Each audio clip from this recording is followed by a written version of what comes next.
China has waded into the Venezuela crisis, warning against outside interference and the use of force. Beijing urged Washington and other countries to respect Venezuela's sovereignty, calling for calm amid rising tensions. China opposes any move that violates the proposals and principles of the UN Charter and infringes upon other countries' sovereignty and security. We oppose the use or threat of use of force in international relations and oppose external interference in Venezuela's internal affairs.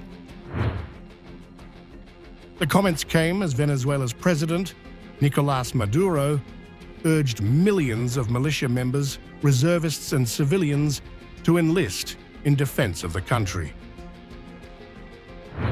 I have called for next Saturday and Sunday at military barracks, military units, central public squares, Bolivar squares, and at the headquarters of the 15,151 popular bases for integral defense, for a process of national enlistment of all militia forces, of the entire Bolivarian national militia.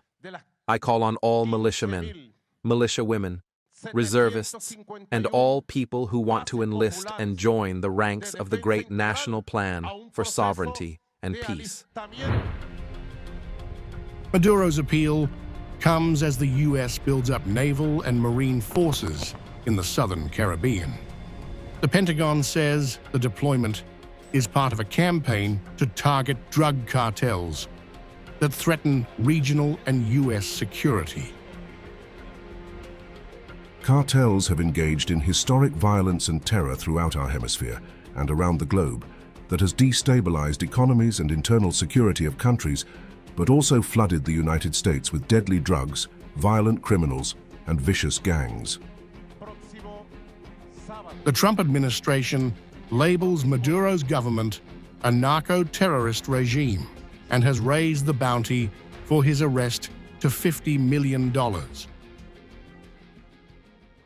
President Trump has been very clear and consistent. He's prepared to use every element of American power to stop drugs from flooding into our country and to bring those responsible to justice. The Maduro regime is not the legitimate government of Venezuela. It is a narco-terror cartel.